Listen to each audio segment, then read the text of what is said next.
Olá pessoal, meu nome é Luciano, sou professor de Geografia. E hoje aqui eu vim comentar um pouco sobre a semana 2, né, do oitavo ano do PET 1. Vamos lá, o tema é o povo brasileiro. Então aqui ele vai falar um pouco que o Brasil, né, é um país muito populoso. é, Nós éramos, né, a quinta colocada, né, mas agora o Paquistão ele passou, né, o Brasil em termos de população. Isso não tende também a continuar por muito tempo. O Brasil em sexto, tem outros países que estão crescendo em ritmos bem acelerados, né? Então, ali por volta de 2030, provavelmente o Brasil já caia para sétima, oitava posição. Se eu não me engano, Nigéria, Egito, eu acho que tem um outro país ali também do leste asiático que tende a passar o Brasil. A Nigéria eu tenho certeza. É, então, esses países, né, principalmente que têm religiões diferentes, né, daqui e até políticas que não é, têm esse controle, né, de natalidade, então eles estão crescendo em um número bem maior, né, que cresce o Brasil, que cresce os Estados Unidos, né, em alguns países como a China mesmo, a tendência é que a China ela diminua a sua população. Em outros casos como a Índia, que hoje é a segunda colocada, que tem mais de bilhões, né, de pessoas, a tendência é que ela ainda aumente, porque não tem esse controle, ok? Então ainda vai ocorrer um pouco uma diferenciação, né, dos rankings, né, dos países mais populosos. Bom, mas ia lembrar também, né, que o Brasil ele é distribuído de forma irregular. Eu acho que aqui, isso aqui eu vou comentar mais quando for falar de um exercício. Eu acho que vai ficar mais fácil para vocês terem ideia. E depois ele vai falar aqui da pirâmide etária brasileira. Então aqui é até interessante sabermos, né, que o Brasil ele é um país que ele está mudando, né?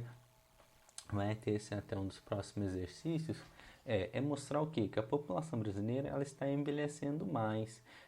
Então, está, né, diminuindo a sua taxa de fecundidade, ao mesmo tempo que as pessoas elas estão tendo uma condição de vida melhor. Então, assim, basicamente isso daqui seria o que seria a pirâmide ideal, né, dos sonhos, né, que é aquelas pessoas que vão ter uma população jovem mais alta, né, que é a população que vai trabalhar, né, principalmente para pagar a aposentadoria, e uma população jovem não tão grande, né, mas que consegue se manter a fim de no futuro, né, serem os próximos trabalhadores e garantirem, né, o sustento, principalmente da aposentadoria. Então, sempre estiver falando um pouco sobre essa questão da pirâmide etária, nós temos que lembrar dessa questão econômica que está voltado, né, a questão de ter condição de vida boa, de pagar a aposentadoria, né? Sabemos que se a pessoa lá vive mais, ela vai precisar de mais tempo recebendo e assim em diante. Um ponto aqui a destacar também é percebemos que nasce mais homens do que mulheres, ó, está vendo? Nasce 3,7 e 3,6 de mulheres. E com o passar dos anos aqui, ó, até aumenta, né? No caso, né, diminui a quantidade de mulheres em relação a de homens. Mas com o passar do tempo, principalmente ali, ó, por volta de 25 a 29 anos, isso começa a mudar. Então isso aqui é muito baseado na vida do homem, né?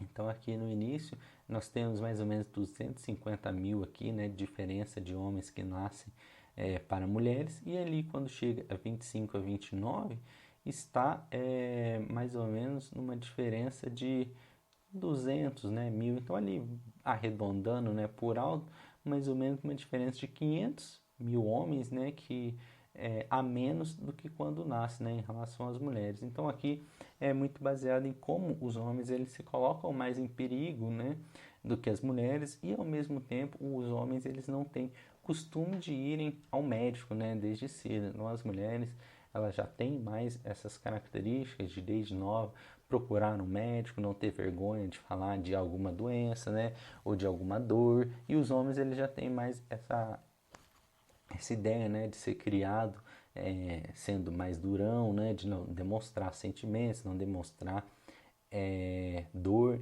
e aí isso são causas que podem complicar, né, a vida do homem no passar dos anos, ok? olhando aqui nos exercícios, esse primeiro aqui vai ser o que eu mencionei, sobre a distribuição ali do Brasil. Olha lá, na A ele fala, a população brasileira encontra-se mal distribuída pelo território. Então aqui é importante sabermos que essa parte aqui do litoral seria a parte mais antiga do Brasil colonizada, né? Que foi o quê? Quando os portugueses chegaram aqui, eles começaram a colonizar onde? Onde ficava mais perto da Europa. Então começou pelo Nordeste e foi descendo, né? Então, basicamente, o Nordeste e o Sudeste são as regiões que foram mais colonizadas e são onde estão grandes cidades, né? Principalmente aqui no litoral. Nas cidades aqui do Nordeste, a maioria das capitais elas são no litoral. E, inclusive, depois vemos aqui, né? Vitória também, litoral. Rio de Janeiro também, né? Capital ali no litoral. São Paulo é bem próximo no litoral, então sabemos que as grandes cidades elas estão aqui. E com o passar do tempo, né, quando começou a chegar mais imigrantes ali, com o fim da escravidão, começaram a chegar mais imigrantes e aí passou a ter um número maior de pessoas procurando o sul, né, já que os europeus eles têm, né, um clima um pouco mais parecido com o sul, né, apesar de lá ser mais frio, mas a região mais fria do Brasil é o sul, né, então fazia sentido eles começarem a se agruparem aqui, né, a procurarem essa região. E aí o centro-oeste com o norte eles passaram a ser o que?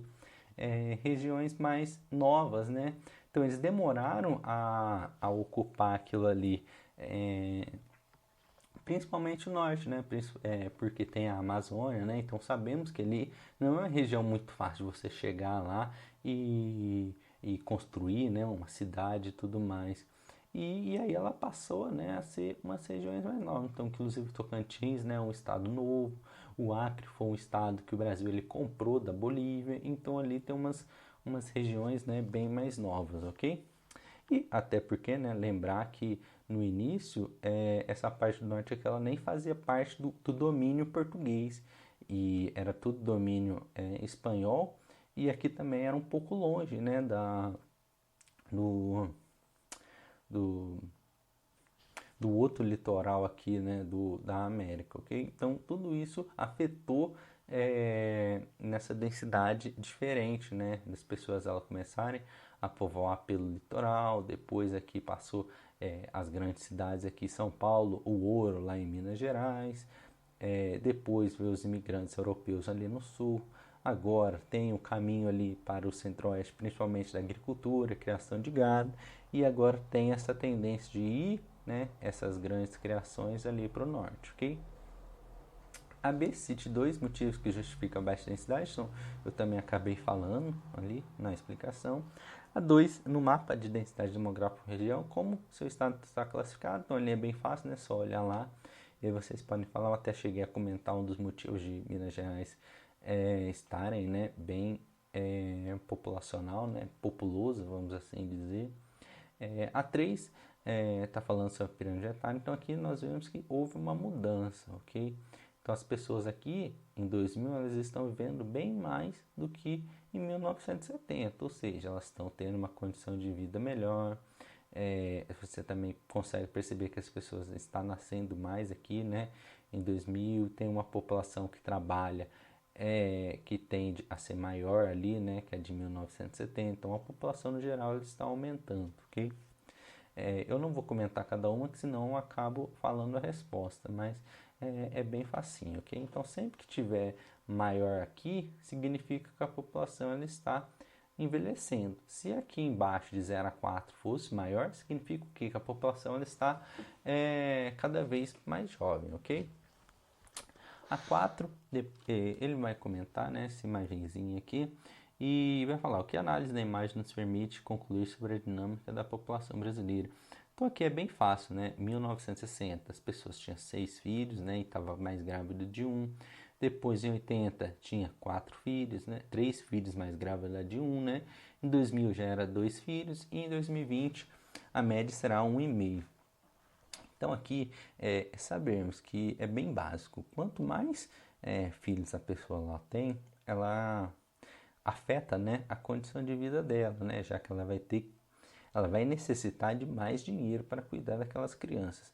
Então foi colocado, né, muitas vezes essa condição de vida. Então as pessoas, elas tendo menos filho, ela vai ter o que? Uma condição de vida melhor. Ao mesmo tempo que o que? O governo, ele passou a criar métodos, né, principalmente a tentar, né, fazer com que as pessoas, elas previnam de terem filhos, né? Porque criança, né, um bebê, ele dá muito gasto, não só para a família, mas para o governo, né? Ela vai necessitar de um médico, ela vai necessitar de assistência. Muitas vezes aquela mulher que trabalha, ela vai sair do serviço, então ela vai parar, né, de produzir. Então tudo isso fez com que essa dinâmica, né, da população, ela fosse mudando, ok? Então também foi algo, né, que é muito colocado pelos governos, ok? De diminuir a sua quantidade de filhos. Então na ele vai falar para você analisar, né? Então é basicamente isso. E quais a consequência, né? Então tá voltado a essa ideia de o que vai mudar na vida. A pessoa, ela tem tantos irmãos, ela tem a quantidade de irmãos da próxima geração é duas vezes, é a metade. Isso vai afetar na condição de vida? E aí vocês podem ver, né? Ah, a pessoa, ela estudou, meu avô, ele estudou, meu pai estudou, eu estou conseguindo estudar. Então tudo isso você vai conseguir ir notando, ok? Com isso, né, fechamos essa semana. Eu espero que tenha ajudado vocês. E do mais, né, vocês podem comentar qualquer dúvida e estarei aí para responder, ok? Bons estudos e tchau, tchau.